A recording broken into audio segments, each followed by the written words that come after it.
समझो आसान तरीके से, उस्ताद है खास सादी मात के।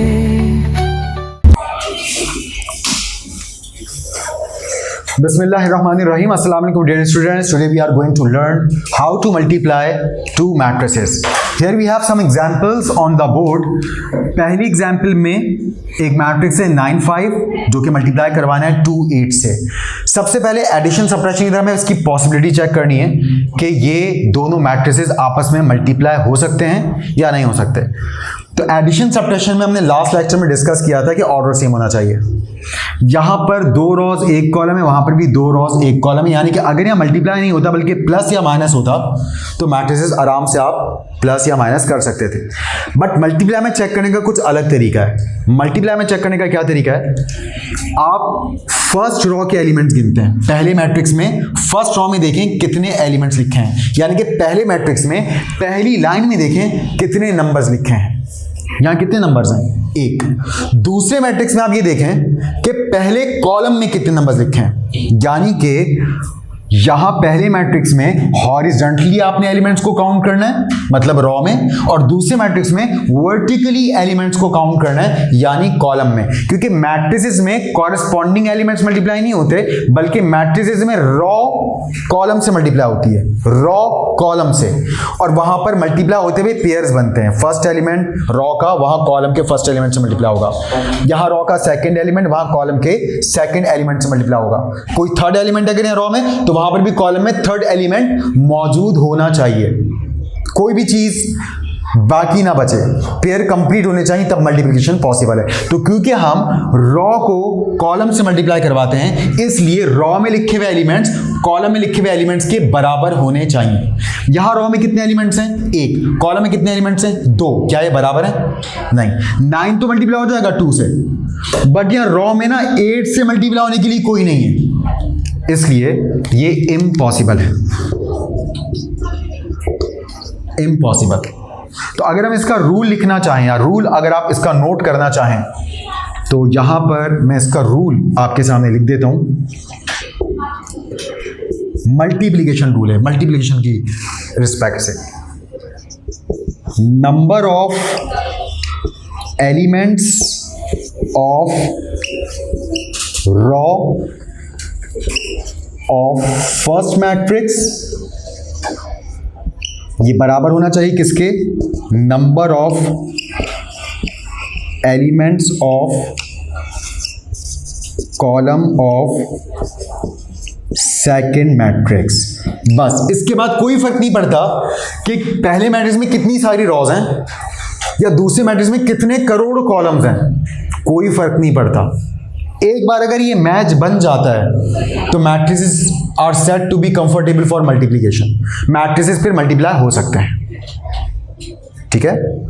अच्छा, ये जो रूल है आपकी बुक्स में थोड़ा अलग तरीके से लिखा हुआ है। वो कैसे लिखा हुआ है या कैसे नॉर्मली बताया जाता है, वो ऐसे बताया जाता है कि number of columns of first matrix must be equal to number of rows of second matrix. यानी कि जो नॉर्मली किताबों में रूल लिखा है और जिस तरह से हम टीचर लोग पढ़ाते हैं स्टूडेंट्स को, तो हम सीधा सीधा उनको कहते हैं कि आप पहले मैट्रिक्स में कॉलम्स गिने और दूसरे मैट्रिक्स में क्या गिने, रॉज। अगर पहले मैट्रिक्स में जितने कॉलम्स हैं दूसरे मैट्रिक्स में उतने ही रॉज हैं तो आप मल्टीप्लाई करवा सकते हैं।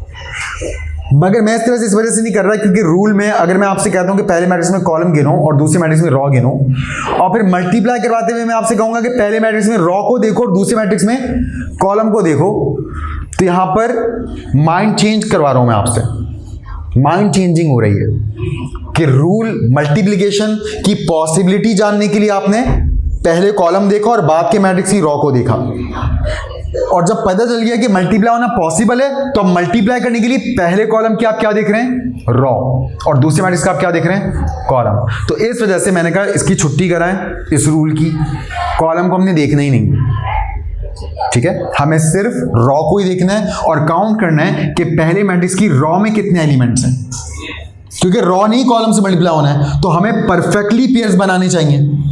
तो जितने एलिमेंट्स यहाँ रॉ में होने चाहिए उतने एलिमेंट्स वहां पर कॉलम में होने चाहिए। और देखा जाए तो ये रूल वही रूल है जो बुक में लिखा हुआ है, क्योंकि आप मुझे खुद बताएं, जब हम यहां पर ये काउंट कर रहे हैं कि पहली रॉ में कितने एलिमेंट्स हैं, कितने एलिमेंट्स है पहली रो में? 3। तो एक्चुअली में हमने काउंट क्या किया है?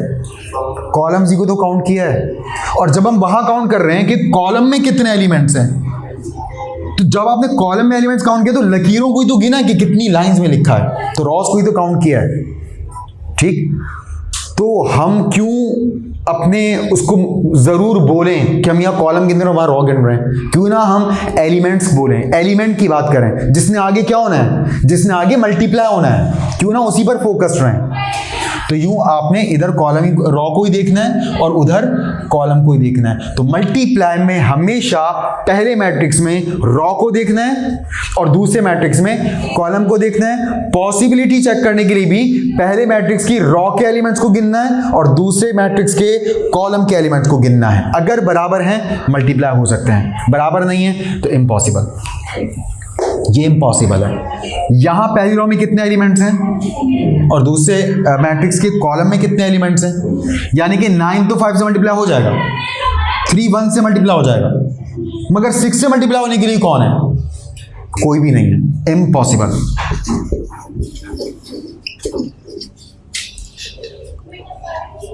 अब यहां आ जाते हैं।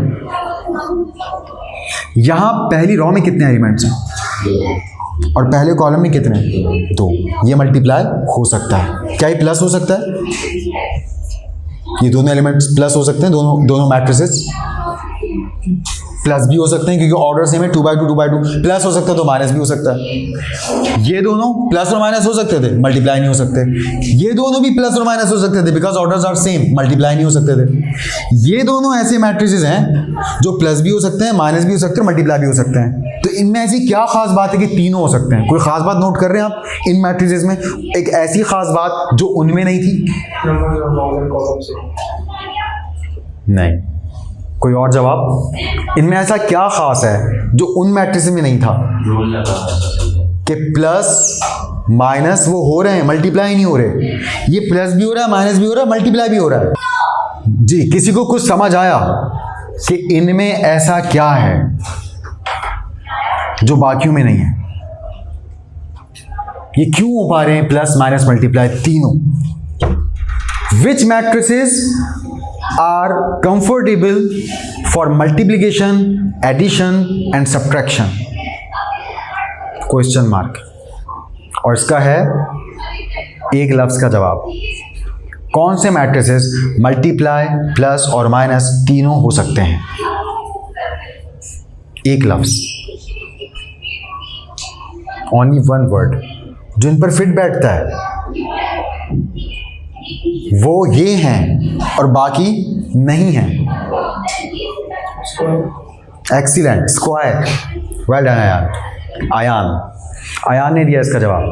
ये स्क्वायर मैट्रिसेस हैं और जब कभी भी स्क्वायर मैट्रिसेस होंगे वो दोनों मैट्रिसेस अगर स्क्वायर हैं, दोनों अगर स्क्वायर हैं तो प्लस भी होंगे, मल्टीप्लाई भी होंगे, माइनस भी होंगे, तीनों हो सकते होंगे। ठीक है, चलें लेट्स डू मल्टीप्लिकेशन। अब जिस तरह मैंने आपसे कहा कि आप रॉ को कॉलम से मल्टीप्लाई करवाते हैं, तो पहले तो आप फर्स्ट रॉ पर आ जाएं। फर्स्ट रॉ पहले फर्स्ट कॉलम से मल्टीप्लाई होगी। उसके बाद आप देख सकते हैं फर्स्ट कॉलम और सेकंड कॉलम में गैप है, गैप भी मेंटेन रखना है और गैप देने के बाद फिर सेकंड कॉलम से मल्टीप्लाई करना है। यानी कि आप मल्टीप्लाई करवाते वक्त गैप उसी वक्त देते हैं कि जब आप कॉलम स्विच करते हैं, और जब तक आप फर्स्ट रॉ से मल्टीप्लाई करवा रहे हैं आपको पहली लाइन में ही रहना है। फर्स्ट रॉ की मल्टीप्लिकेशन पूरी फर्स्ट रॉ में ही चलेगी, पहली लाइन में ही चलेगी, बिल्कुल वैसी। पहला एलिमेंट पहले एलिमेंट से मल्टीप्लाई होगा, दूसरा एलिमेंट दूसरे एलिमेंट से मल्टीप्लाई होगा। तो ये देखें 2 किससे मल्टीप्लाई होगा? 0 से, और प्लस साइन लगा देंगे। पेयर्स आपस में प्लस साइन से जुड़ेंगे। अब दूसरा पेयर -5 किससे मल्टीप्लाई हो जाएगा? -1 5 से। Got it? तो पहली रॉ पहले कॉलम से मल्टीप्लाई हो गई, मगर अब वहां दूसरा कॉलम भी खड़ा है और पहली रॉ की छुट्टी उस वक्त तक नहीं होगी जब तक पहली रॉ सारे कॉलम से मल्टीप्लाई ना हो जाए, भले यहाँ 2 कॉलम्स हो या 20 कॉलम्स हो। मगर अब जब आप दूसरे कॉलम में जा रहे हैं तो यहां पर भी क्या देना पड़ेगा? गैप। जो गैप है कॉलम्स के दरमियान वो गैप आपने मेंटेन रखना है। गैप मेंटेन रखने के बाद अब फिर वही होगा, पहला पहले से होगा और प्लस साइन के बाद दूसरा दूसरे से मल्टीप्लाई होगा। तो रॉ का पहला एलिमेंट कौन है? 2, और यहां कॉलम का पहला एलिमेंट कौन है? 1। पहला पहले से, दूसरा दूसरे से, यानी कि -1 किससे होगा? 8 से। यहां पर भी बिल्कुल सारी बात, अब सेकंड रॉ की बारी आ गई है, सेकंड रॉ की बारी आ गई मतलब आप सेकंड रॉ में आ जाएं, सेकंड लाइन पर आ जाएं, और जब आप सेकंड रॉ से मल्टीप्लाई करवाएंगे तो बिल्कुल ऐसे ही होगा, पहला पहले से, दूसरा दूसरे से, फिर जब सेकंड कॉलम में आएंगे तो गैप आएगा, फिर पहला पहले से और दूसरा एलिमेंट दूसरे एलिमेंट से। तो यहां पर सेकंड रॉ का पहला एलिमेंट कौन है? 3, और वहां कॉलम का पहला एलिमेंट कौन है? 0। कॉलम का पहला एलिमेंट 0। और अगर आपको कभी कंफ्यूजन हो तो ऊपर से आप चीटिंग भी कर सकते हैं, क्योंकि जिस तरह से पहली रॉ उन कॉलम से मल्टीप्लाई हुई है, दूसरी रॉ से नकल मार रही है, वो सिर्फ देख रही कि अच्छा पहली रॉ ने ऐसा किया था, मैं भी ऐसे ही करूंगी। ये भी यही कह रही है, अच्छा ये जो 2 है 0 से मिला था, 3 भी 0 से मिलेगा। अच्छा -1 5 से मिला था, 6 भी कह रहा है मैं भी अब 5 से मिलूंगा। तो ऊपर से भी आप हिंट ले सकते हैं, ठीक। लेकिन बहरहाल हम इसको बड़े ऑनेस्टी से कर रहे हैं। आगे जब आपकी अच्छे से प्रैक्टिस हो जाए, जब आपको कॉन्फिडेंस आ जाए कि जी आप कोई गलती नहीं करेंगे, फिर आप ऊपर से ऐसे देख के छाप लीजिएगा अंधी में, बट अभी पूरा प्रॉपर इसको आप करें। 3 0 से मल्टीप्लाई होगा, 6 सेकंड एलिमेंट है, ये कॉलम के सेकंड एलिमेंट से मल्टीप्लाई होगा। अब यही रॉ एक और कॉलम खड़ा है, उससे मल्टीप्लाई होगी, फर्स्ट से। 3 किससे मल्टीप्लाई हो जाएगा? 1 से। और सेकंड एलिमेंट जो 6 है वो कॉलम के सेकंड एलिमेंट से यानी कि 8 से मल्टीप्लाई होगा। अब आप पहले मल्टीप्लाई करवा लें, 2 into 0 0, plus minus 1 into 5 5, 3 into 0 0, plus ये आएगा 6 into 5 30, 2 into 1 2, plus minus minus 1 into 8 8, 3 into 1 3, plus 6 into 8 48। और यहीं आगे मैं जवाब लिख रहा हूँ, 0 minus 5 -5, 2 minus 8 -6, 0 plus 30 30, 3 plus 48 51।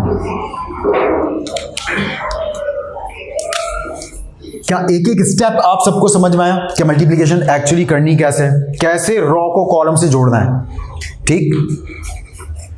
Before doing the 4th question for multiplication, I just want to ask one thing, that as you can see the order of the both matrices is 2 by 2 and the order of our answer is also 2 by 2. So who among you can tell me that what will be the order of the product of both of these matrices? Here we have first matrix of order 2 by 3 and we have second matrix of order 3 by 1. What will be the order of the product, the answer? यहाँ तो दोनों थे ना, parent matrix दोनों 2 by 2 थे, तो उनका बच्चा भी 2 by 2 ही हुआ है। बट यहाँ पेरेंट में एक काफ़ी बड़े हैं, 2 rows 3 columns, और इधर 3 rows 1 column. What will be the order of the answer? Answer कैसा होगा? इनको मल्टीप्लाई करने के बाद जो जवाब आएगा वो उसमें कितने रॉज और कॉलम्स होंगे? जी आप एक आयान एक इनको गैस है जी, क्या है आपका? 3 by 3। अच्छा ये समझते हैं कि जो जवाब आएगा उसमें 3 कॉलम्स, 3 रॉज और 3 कॉलम्स होंगे। किसी और का कोई और आइडिया? आपको लगता है 2 रॉज और 1 कॉलम होगा, और आपको लगता है कि 2 रॉज और 3 कॉलम्स होंगे, ठीक है। और बस, ठीक है। इसको हम जरा यहां से लिखते हैं और अच्छे से करते हैं और देखते हैं कि किसका तुक्का सही है। सबसे पहले रॉ को कॉलम से मल्टीप्लाई करवाना है। Both of these matrices are comfortable for multiplication, क्योंकि रॉ में 3 एलिमेंट्स और वहां पर भी मल्टीप्लाई होने के लिए कॉलम में 3 एलिमेंट्स बिल्कुल तैयार बैठे हैं। पहला एलिमेंट 2, वहां कॉलम का पहला एलिमेंट कौन है? 6। क्या साइन आएगा? प्लस, क्योंकि आप गैप कब देते हैं? जब यहाँ कोई और कॉलम होता और पहली रॉ पहले कॉलम से मल्टीप्लाई होने के बाद दूसरे कॉलम की तरफ बढ़ती मल्टीप्लाई होने के लिए, तो यहाँ पर गैप आता, ब्लैंक स्पेस आता, डिस्टेंस आता। अभी तो कुछ नहीं होने वाला, ठीक है। तो 2 मल्टीप्लाई हो गया 6 से, 1 किससे मल्टीप्लाई होगा? 1 से। और 8 किससे मल्टीप्लाई होगा? 0 से। तो आप देख सकते हैं पहला पहले से, दूसरा दूसरे से, तीसरा तीसरे से मल्टीप्लाई हो गया और बीच में प्लस साइन आ गया और कोई कॉलम है नहीं। तो पहली रॉ की क्या हो गई? छुट्टी। यहां मैट्रिक्स हो गया क्लोज। अब सेकंड रॉ की बारी, मतलब हम भी सेकंड रॉ में काम करेंगे। सेकंड रॉ का पहले एलिमेंट कॉलम के पहले एलिमेंट से, यानी कि 1 किससे मल्टीप्लाई होगा? 6 से, लाइक अबव। 9 किससे मल्टीप्लाई होगा? सेकंड एलिमेंट कॉलम के सेकंड एलिमेंट से, यानी कि 1 से। और थर्ड एलिमेंट से 4 0 से। और जब आप घर पे मल्टीप्लिकेशन की प्रैक्टिस कर रहे हो, अपनी फिंगर प्लेसमेंट मत भूलिएगा, वरना गलतियां होना शुरू हो जाएंगी, ध्यान भटक जाएगा। आप 2 को 6 से मल्टीप्लाई करवाने के बाद 1 को भी 6 से मल्टीप्लाई करवा देंगे, यानी कि दूसरे एलिमेंट को भी आप पहले एलिमेंट से मल्टीप्लाई करवा देंगे। ठीक है जी, रिकॉर्डिंग चल रही है अभी, 1 मिनट। तो मुंह से भी कहना है और फिंगर्स की प्लेसमेंट भी रखनी है। फर्स्ट एलिमेंट से, 2 6 से, सेकंड से, थर्ड से, ऐसे मुंह से बोलना है और फिंगर रखनी है तो सही होगा, वरना गलतियां करेंगे दबा के आप लोग, क्योंकि हर इंसान का बच्चा करता है। अगर आप इंसान के बच्चे हैं तो गलती करेंगे। हाँ, अगर आप इंसान के बच्चे होते हुए थोड़ा स्मार्ट इंसान का बच्चा बनते हैं और खुद को गलती से बचाते हैं, तो उसके लिए ये थोड़े बच्चों वाला काम करना पड़ेगा, फिंगर रखना, मुंह से बोलना, तो आप इंशाल्लाह गलती नहीं करेंगे। ठीक, चलें जी। तो हमने इसको किया तैयार, अब बस मल्टीप्लाई कर लें। 2 6 12, 1 1 1, 8 0 0, 1 6 6, 9 1 9 और 4 0 0, और गैप तो कहीं था ही नहीं। इट मीन्स ये सब आपस में प्लस करने पड़ेंगे हमें, ये सब एक नंबर बनने वाले हैं। ऊपर एक नंबर आएगा और नीचे एक नंबर आएगा। तो पहली रो का रिजल्ट क्या आ रहा है और नीचे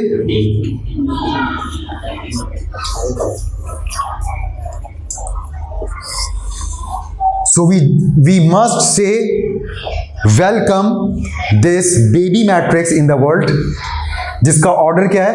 2 by 1. You are right, Abdul Rahman, excellent. अभी एमसीक्यूज में आ सकता है, पता है कैसे?